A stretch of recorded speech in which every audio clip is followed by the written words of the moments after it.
Hello बच्चों, आप सभी का स्वागत है आपके अपने यूट्यूब चैनल टाइकून क्लासेस में।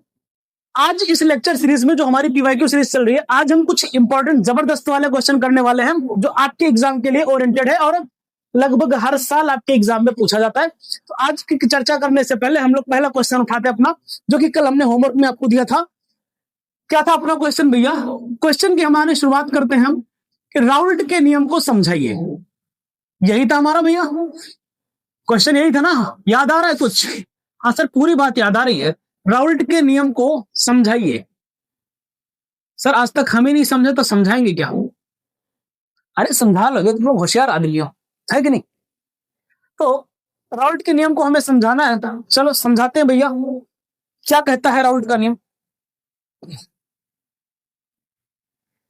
तो आंसर में हम लोग लिखेंगे, आराम से हेडिंग लगाएंगे, राउल्ट का नियम।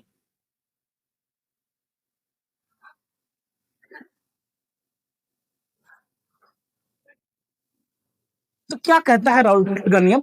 ये किसके लिए मुख्यतः होता है?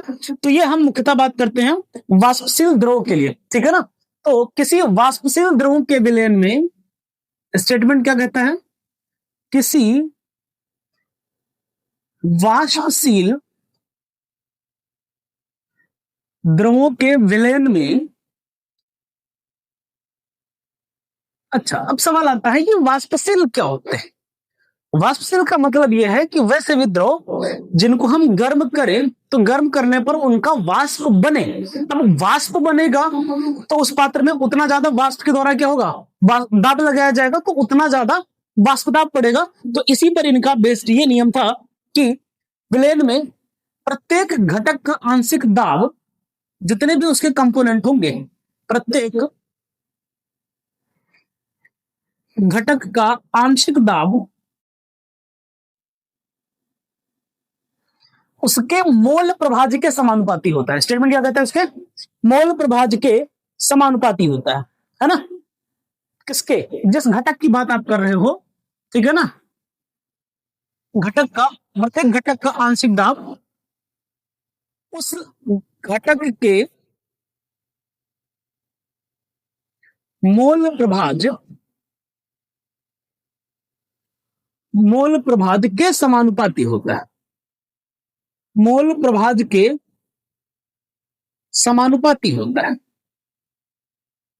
ये मेनली इनका स्टेटमेंट है, कथन है राउल्ट के नियम का, कि किसी भी वाष्पशील द्रव के विलयन में जो विलयन के घटकों का वाष्पदाब होगा वो उनके सभी के अलग अलग वाष्पदाब, जो वाष्पदाब होगा उनके मोल प्रभाज्य के समानुपाती होता है। तो इनका स्टेटमेंट बना लेते हैं हम। तो मोल प्रभाज्य को हम लोग H से लिखते थे या काई बोल दे। तो किसी भी घटक, यानी कि अब दो घटक होंगे, अगर एक ही घटक है तो डायरेक्टली P लिख लो। आई का मतलब है कि बताएगा कितना, जैसे दो है तो P1 प्लस P2, तीन है तो P1 P2 P3 तीन हो जाएंगे, चार है तो P1 P2 P4 हो जाएंगे। तो आई वो नंबर बताएगा कि कितने घटक मौजूद हैं, ठीक? तो Pi डायरेक्टली अनुक्रमानुपाती होगा Xi के, यानी Pi जो है वो अनुक्रमानुपाती होगा Xi। अब राउल्ट के नियम पढ़ रहे, अनुक्रमानुपाती का निशान जब भी हटाएंगे तो क्या होगा? एक कोई ना कोई कांस्टेंट आएगा। तो यहां पर हमने मान लिया है कांस्टेंट, क्या ले लिया? Pi बराबर के Xi। लेकिन अगर मैंने बात किया शुद्ध प्रावस्था में, इसमें भैया शुद्ध प्रावस्था में, शुद्ध प्रावस्था का मतलब कुछ और है ही नहीं, खाली आपने विलायक मतलब एक ही घटक है। पानी लिया तो सिर्फ पानी है, शहद लिया तो सिर्फ शहद है, ग्लूकोज लिया तो सिर्फ ग्लूकोज है, मतलब एक ही घटक है। तो जब एक ही घटक है तो हम क्या कहते हैं कि उसका मोल प्रभाज्य शुद्ध अवस्था में किसी भी तत्व का मोल प्रभाज्य कितना होता है? हमेशा 1 होता है, क्योंकि घटक में जितने भी होंगे मोल प्रभाज्य, अगर निकालने का तरीका तुम्हें याद हो कि दो विलयन है, मान लो विलयन के दो घटक है A और B, विलय और विलायक, तो XA निकालने का तरीका क्या होता था? Na बटे में Na प्लस NB, यही। और अगर इसमें XB भी निकाल दिया तुमने तो XB निकालने का तरीका NB बटे Na प्लस NB। अगर इन दोनों को जोड़ दे तो कुल मोल प्रभाज्य कितना आता है? अगर आप याद करो तो Na, इन दोनों को जोड़ोगे तो देखो दोनों का हर बराबर है Na प्लस NB, तो अंश जुड़ जाएगा। अब देखो कटके कितना जाएगा? ऊपर नीचे सेम टू सेम कटके आ गया 1। और 1 आने का मतलब क्या? कि जितने भी घटक होंगे, जितने भी, अगर 3 होंगे तो क्या बनेगा? Na plus NB plus NC आ जाएगा। तो कटके 1 आ जाना है। 1 आ जाने का मतलब है कि किसी भी विलयन में जितने घटक होंगे उनके सभी घटकों का मोल प्रभाज्य का पूरा जो योगफल होगा वो 1 होगा। ठीक, अब अगर एक ही घटक ही बेचारा एक है तो उसका मोल प्रभाज्य तो एक ही होना है। ठीक, तो इसलिए x1 का बराबर 1 हो जाएगा, तो हमारा p जो है वो किसके बराबर आएगा, k। तो k को हम p नॉट बोल देते हैं शुद्ध प्रावस्था में। k को क्या बोल देंगे, p नॉट। अब इसको उठा करके, ठीक है ना, समीकरण नंबर 2 को उठाओ और 1 में रख दो, तो 1 में रखने पर हमें क्या मिलेगा वो देख लो। ठीक है, 1 में जैसे आप रखोगे तो आपको पी आई बराबर क्या मिलेगा, पी आई नॉट एक्स आई, ये हमारे पास आ जाए। ठीक है ना, ये राउल्ट का नियम होता है। मेनली आपको ये चीज दिमाग में रखनी है। अब अगर मान लो मैं किसी विलयन में बात कर ले रहा हूं, मेनली देखो आपका जवाब यहाँ पे खत्म हो जाता है। आप आगे चाहो तो इसमें कुछ और बातें आगे कर लो, चाहो तो रहन दो। ठीक है ना भाई, मान लो आपने 2 चीजें ली है, विलय और विलयक। तो मान लो आपने विलयन बनाया, अब हमारे सिलेबस में क्या है, द्विअंगी विलयन। ठीक है, हमारे सिलेबस में सिर्फ द्विअंगी विलयन है, विलय और विलायक, 2 बातें होंगी। तो एक हमारा होगा विलायक और दूसरा हम उसमें डाल देंगे विलय, और मिलकर के ये क्या बनाएंगे, विलयन। तो विलायक को हमेशा 1 से डिनोट करते हैं और विलय को हमेशा 2 से डिनोट करते हैं। तो टोटल जो कुल वाष्प दाब होगा विलयन का वो P बराबर क्या हो जाएगा, P1 प्लस P2। तो कुल वाष्प दाब P बराबर P1 कितना हो जाएगा, P1 नॉट x1 प्लस इसके लिए P2 नॉट x2। तो चाहो यहां तक लिख लो, यहां तक लिख लोगे तो ये ज्यादा बढ़िया काम है। समझ आई बात, कोई दिक्कत भैया, राउल्ट का नियम याद रहेगा फॉर्मूला। ठीक है, तो क्या कहता है राउल्ट का नियम, देखो राउल्ट का नियम कहता है, अच्छा किसके लिए वैलिड है, वाष्पशील द्रव के लिए। अगर कोई ऐसा द्रव तुमने डाला जिसका वाष्प ही नहीं बन रहा है, तो वाष्प जब नहीं बनेगा तो उसके कारण कोई वाष्पदाब नहीं होगा, तो वाष्पदाब वो वाली टर्म तो खत्म हो जाएगी फिर अपने आप से। तो बस यही दिमाग में रखना है कि किसी वाष्पशील द्रव के विलयन में प्रत्येक घटक का आंशिक दाब, जो कोई भी कंपोनेंट आप ले रहे हो उसका आंशिक दाब उसी घटक के मोल प्रभाज्य के समानुपाती होता है।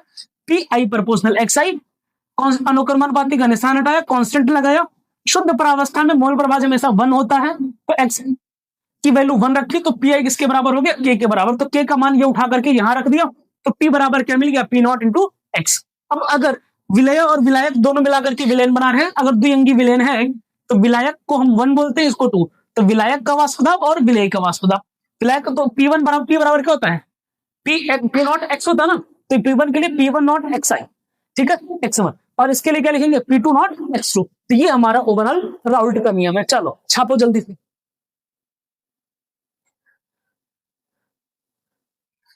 अच्छा अपने पास, चलो आ जाओ अगले क्वेश्चन की तरफ। नेक्स्ट क्वेश्चन फिर कह रहा है कि कारण सहित बताइए।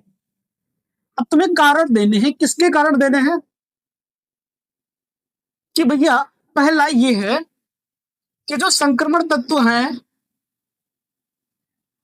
संक्रमण तत्व के आयन रंगीन यौगिक बनाते हैं। ये बहुत इंपॉर्टेंट क्वेश्चन है आपके लिए, रंगीन यौगिक बनाते हैं। पहला तो इसका कारण बताओ क्यों बनाते हैं, ठीक।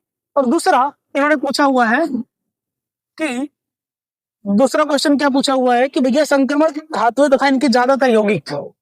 दूसरा क्वेश्चन उन्होंने पूछा है कि संक्रमण धातुएं एवं इनके ज्यादातर यौगिक, ठीक है ना, क्या बनाते हैं, चुंबकीय होते हैं, चुंबकीय प्रकृति देते हैं या चुंबकीय होते हैं, चलो चुंबकीय होते हैं लिख लेते। अब ये क्यों है, तो इन दोनों के पीछे का मेन रीजन यही है। देखो संक्रमण तत्व का एक कॉन्सेप्ट समझते हैं, थोड़ी अभी लिखवाते हैं, अब इधर जरा आप लोग पेन पेपर बंद करके चीजों को इधर समझो, ठीक है।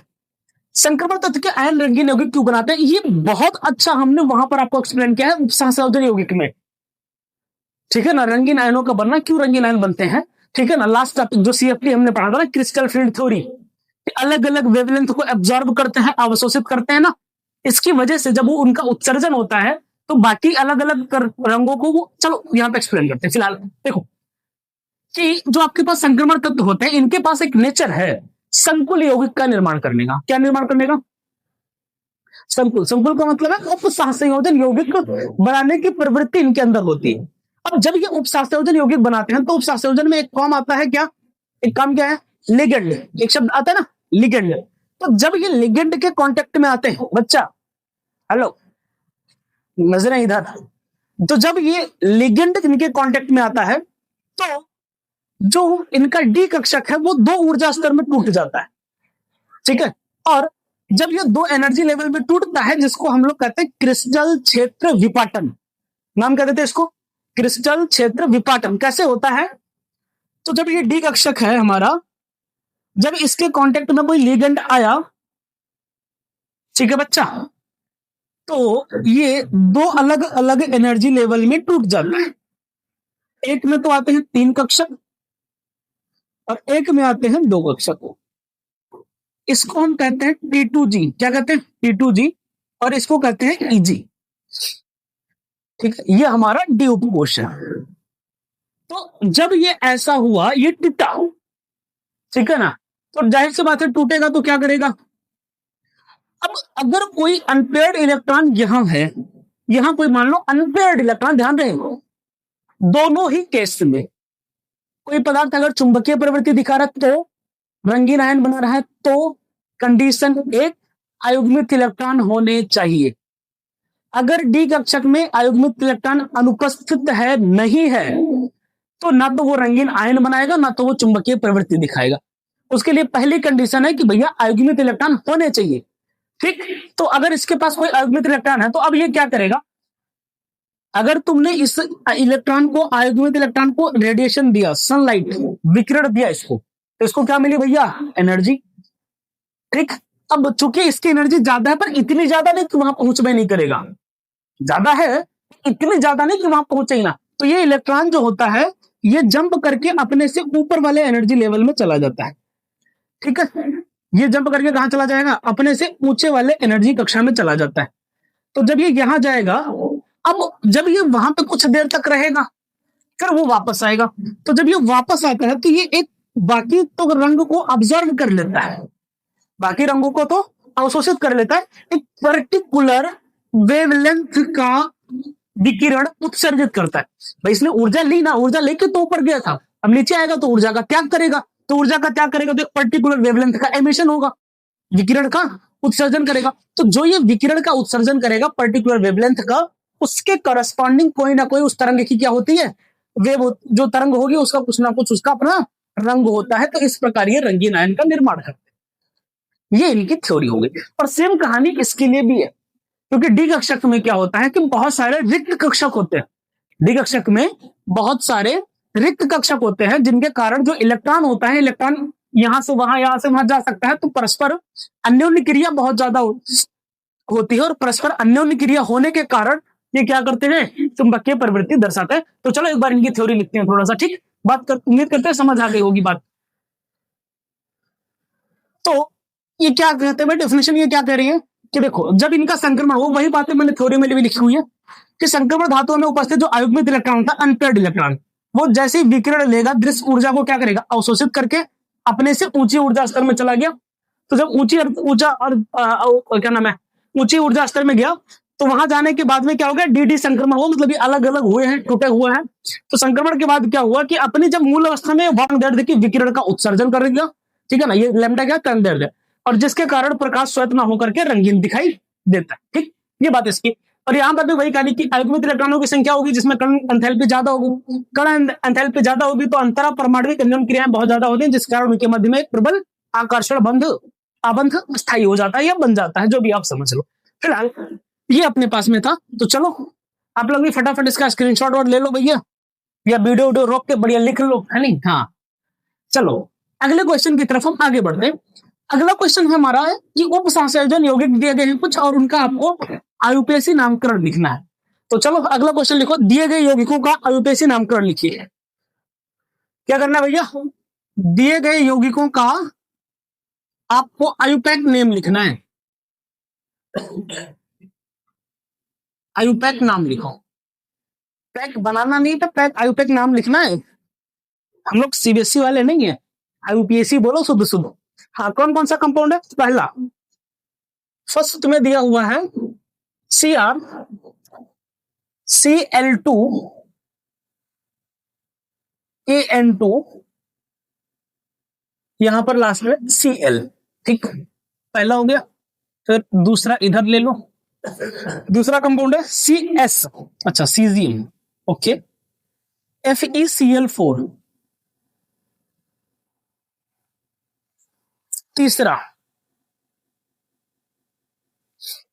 तीसरा क्या कह रहा है, A3CO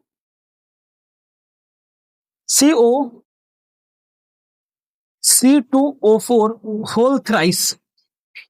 और चौथा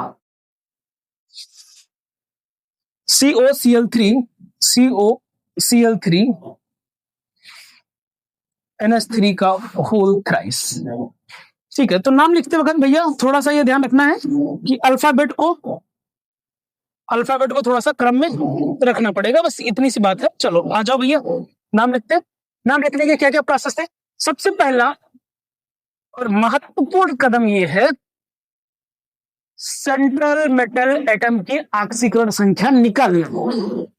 ठीक, और सेंट्रल मेटल एटम यहाँ पे कौन है, यहाँ पे है क्रोमियम, यहाँ पर है आयरन, यहाँ पे है कोबाल्ट, और यहाँ पर भी क्या है, कोबाल्ट। ठीक, तो आ जाओ पहले यहाँ पे निकालते हैं। तो क्रोमियम की ऑक्सीकरण संख्या हमने मान लिया क्या है, X प्लस। क्लोरीन का कितना होता है भैया, 2 और 1 3 क्लोरीन टोटल है, कितने हैं, 3 क्लोरीन है, तो 3 गुणे -1, और इस पे नेट चार्ज होता है 0। ठीक, तो ये क्या मिलेगा, X - 3 इज इक्वल टू 0। तो X की वैल्यू आ गई +3। अब नाम लिख दो फटाफट। क्लोरीन 2 बार है तो डाई क्लोरिडो, क्या लिखोगे आप, बहुत ध्यान से नाम देखना भैया, नाम क्या लिखोगे, डाई क्लोरिडो। अब ये 2 बार है, तो जब हमने कहा था जो EN है, एथेन 1,2 डाई एमीन, इसके लिए हम लोग डाई शब्द का यूज नहीं करते। 2 के लिए, 2 के लिए बिस आता है, 3 के लिए ट्रिस, 4 के लिए टेट्राकिस, 5 के लिए पेंटाकिस। ठीक है ना, तो किस से याद रखो। सर किस सुनते ही उसकी याद आ गई, चुप करो हराम करो, पढ़ लो, है कि नहीं, हमारे किशन का नैया। चलो इधर ध्यान दो। तो डाई क्लोरिडो, और इसको हम क्या बोलेंगे भैया, बिस। इसके लिए वर्ड क्या यूज करेंगे, बिस एथेन 1,2 डाई एमीन। क्या बोलेंगे, एथेन 1,2 डाई एमीन। ये हो गया हमारे पास, ठीक है ना। फिर इसके लिए क्या आ जाएगा, क्रोमियम, और क्रोमियम की ऑक्सीकरण संख्या कितनी है बंधु, ऑक्सीकरण संख्या निकाली तुमने 3, तो थर्ड क्लोराइड। अरे तो ज्यादा बड़ा नाम हम नहीं हो गया था, ये इसका नाम हो जाएगा, dichlorobis ethane 1,2 diamine chromium dichloro, ठीक है ना, एथिलीन डाई एमीन क्रोमियम, छोड़ो बिस एथिलीन डाई एमीन ठोक दे क्रोमियम, थर्ड क्लोराइड डाई क्लोरिडो, क्लोरिडो लिखा ना, हाँ बस ठीक है। चलो दूसरा निकालते हैं। अच्छा ये सीजियम होता है, ये क्या है भैया, सीजियम है। सीजियम की ऑक्सीकरण संख्या कोई बताओगे, है पेन रोक पहले इधर ध्यान दे। सीजियम की ऑक्सीकरण संख्या बताओ हमें कोई, हाँ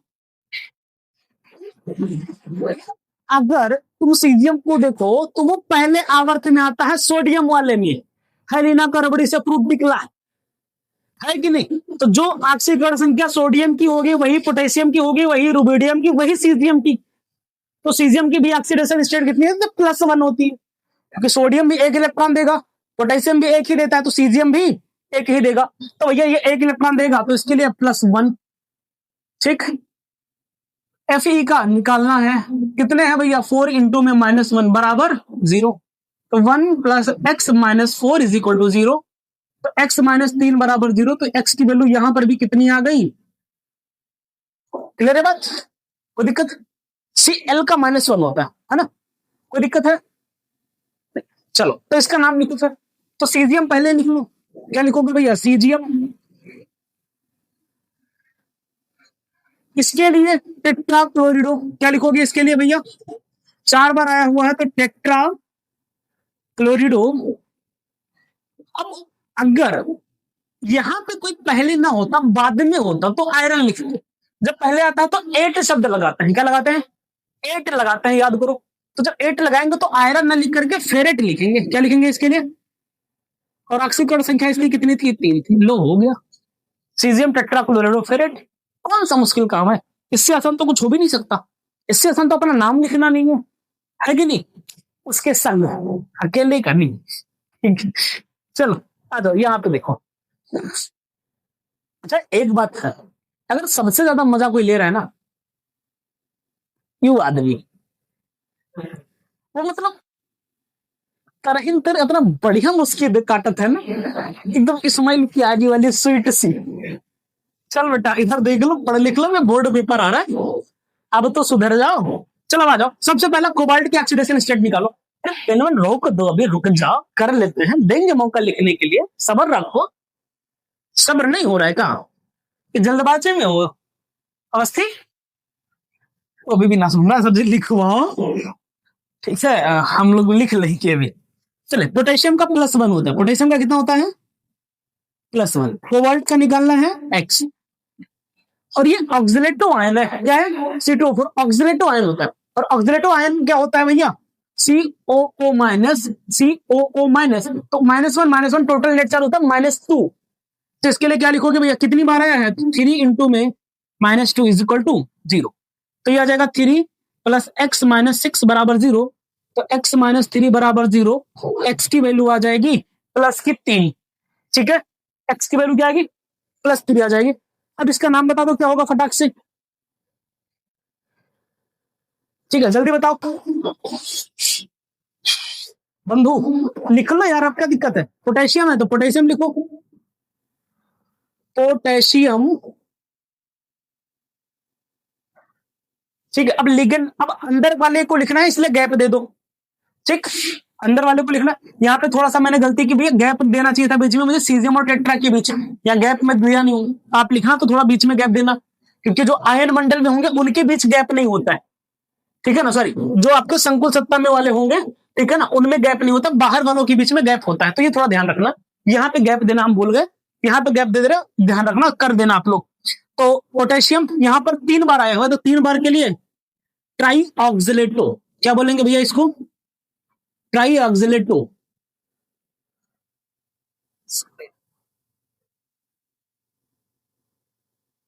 ट्राई ऑक्सिलेटो कोबाल्ट। पर कोबाल्ट कब लिखते? जब पहले नहीं बाद में कुछ होता। यहाँ पे 8 लगाना है, क्या लगाना है? 8, तो कोबाल्ट 8 हो जाएगा। क्या लिखोगे आप यहाँ पर? कोबाल्ट 8। ऑक्सीकरण संख्या कितनी है? 3। ठीक है, अरे इससे तो बढ़िया यार, इतना बढ़िया वीडियो बनाया है तुम्हारे लिए कम से कम 7-8-10 एग्जाम्पल तो करवाया ही हुआ है।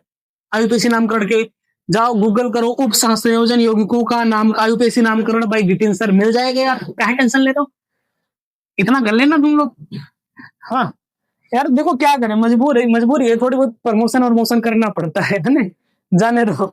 आ जाओ, वही काम यहाँ पे भी करना है, निकालो कोबाल्ट की ऑक्सीडेशन स्टेट। अच्छा यहाँ बाद में कुछ नहीं था क्या यार? इसमें बाद में कुछ नहीं, नहीं भैया बाद में कुछ नहीं है।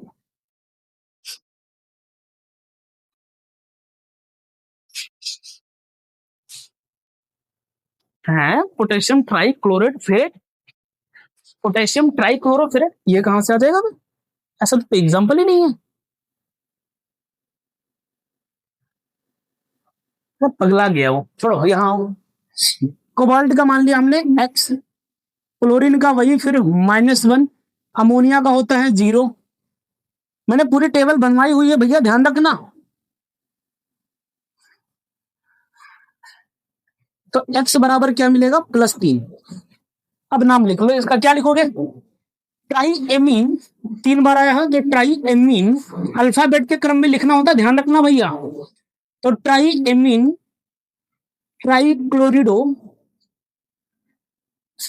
ट्राइएमीन, ट्राइक्लोरिडो और कोबाल्ट। यहां पे कुछ नहीं तो एज इट इज रहेगा। अच्छा एक काम कर दो, यहां तक तो ठीक है, इन सब में ना मेरा दिल खुश हो जाएगा अगर तुम लोग इस समय समवायता बता दो। हर एक कंपाउंड में कौन सी केस में कौन सी समवायता पाई जाती है? समपक्ष, विपक्ष, ठीक है ना, लिंकेज, जो भी आपके दिमाग में आ रहा है याद करो। प्रकाशिक समावयता जिसे हम लोग ध्रुवण समावयता भी कहते हैं, ज्यामितीय समावयता जिसको हम लोग समपक्ष विपक्ष समावयता कहते हैं, सिस और ट्रांस। कुछ दिल में अरमान उठे कि सुना सुना लग रहा है? इन सब में आपको क्या करना है भैया, समावेयता सब में बनानी है और सबके ज्योमेट्रिकल आइसोमेरिज्म में बना के दिखाओ क्या बनेगा। चलो बाकी छापो। चलिए अगला क्वेश्चन कह रहा है कि निम्नलिखित यौगिकों की संरचना लिखिए। अब क्या करना है भैया, अभी आपने आयुर्वेद नाम लिखा था, अब संरचना लिखना है। अगला क्वेश्चन है तुम्हारा, ये सारे 2023 वाले ही हैं भैया, चल रहे, ध्यान रखना। सबसे पहला फर्स्ट कह रहा है कि two chloro three methyl pentane, two chloro three methyl pentane. दूसरा, आवाज नहीं बंधु, 1,4 डाइब्रोमो, 1,4 डाइब्रोमो ब्यूटूइन। ठीक है, हाँ ठीक है। तीसरा, 3 ब्रोमो 2 मेथिल,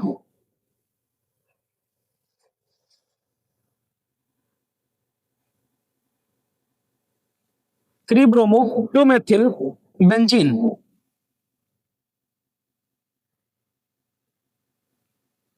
चौथा, 1 क्लोरो 4 एथिल, 1 क्लोरो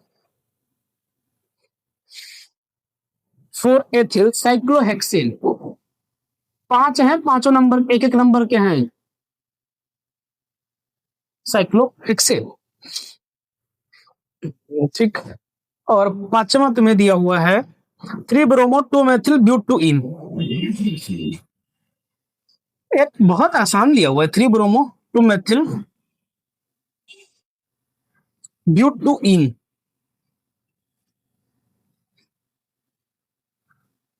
ठीक, चलो इनका नामकरण करते हैं, सॉरी नाम दिया हुआ है, संरचना बना। क्या ही दिक्कत है, कोई दिक्कत थोड़ा है कि नहीं? अच्छा ये दिख रहा है कहीं पे कट तो ना जाए, पता चले भैया हमने तो लिख के रख दिया। हाँ चल, पहले करें 2 क्लोरो थ्रीमेथिल पेंटेन। तो सबसे पहले रूट वर्ड पकड़ो। रूट वर्ड का मतलब ये आपको पता लगेगा कि मेन कार्बन श्रृंखला में कितने कार्बन है। तो पेंट मतलब 5 कार्बन, 5 कार्बन लिख लो, 1 2 3 4 5। अब किधर से नंबर करना है वो तुम डिसाइड कर लो, जिधर से मन करे उधर से। उल्टा नंबरिंग करना है उल्टा कर लो, सीधा करना है सीधा कर लो, फर्क नहीं पड़ता है, हमें फर्क नहीं पड़ता है। तो यहां से नंबरिंग करेंगे तो 1 2 दो नंबर पर क्या लगा हुआ है, क्लोरीन, और 1 2 3 पर क्या लगा हुआ है, मेथिल लगा हुआ है। अब सबको भैया बैलेंसिंग करवा दो सबकी, ये हो जाएगा CH3 CH2। अब ये देखो एक कार इधर जुड़ा, एक इधर, 2 जुड़ा हुआ, एक इधर जुड़ेगा 3, तो खाली एक हाइड्रोजन आएगा, इसके पास भी एक हाइड्रोजन, ये आ जाएगा। अब ये तुम्हारा स्ट्रक्चर बन गया, 2 क्लोरो 3 मेथिल पेंटेन हो गया। कितना आसान स्ट्रक्चर, कितना आसान, तुच्चा सा सवाल है, तुच्चा। ऐसे क्वेश्चंस को आप कह सकते हो CPC। क्या है CPC, चरम पर चूरन। इतना आसान सवाल। अच्छा किसको किसको आज इसका मतलब पता चला? CPC लिखा तो मैंने कई बार होगा, ठीक है, मतलब पहली बार बता रहे तुम लोग क्लास में। चरम पर चूरन एकदम आसान सवाल, आ जाओ। तुम लोग लकी आदमी हो, CPC का मतलब आज जान पाए हो, ठीक है, तुम लोग मतलब सौभाग्यशाली हो, सही बता रहे। आ जाओ इधर, आगे कह रहा है 1,4 डाई ब्रोमो ब्यूट। ब्यूट अब रूट वर्ड ब्यूट है, ब्यूट का मतलब 4 कार्बन, लिखो 4 कार्बन, 1 2 3 4। अब एक नंबर कार्बन किसको बोल रहे हो आप?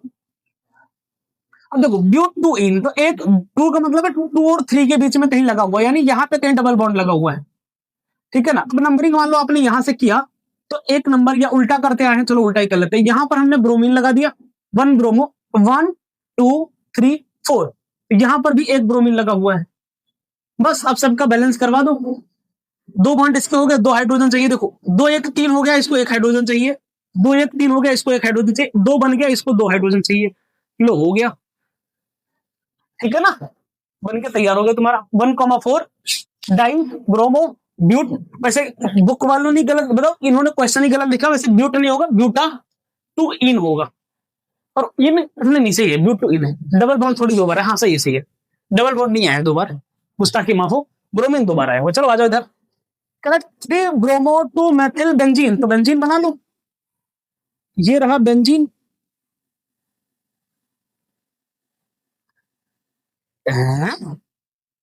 3 ब्रोमो 2 मेथिल बेंजीन, मैं इतना उल्टा कैसे पूछ सकते? 1 क्लोरो 2 मेथिल होना चाहिए यार, 1 क्लोरो 2 मेथिल साइक्लोहेक्सेन। अरे ये तो एकदम 1 क्लोरो 2 मेथिल बेंजीन है यार। ये फिर मैं ये कहां से लेके आ गया? 3 ब्रोमो 2 मेथिल बेंजीन, ये तो है ही नहीं कहीं।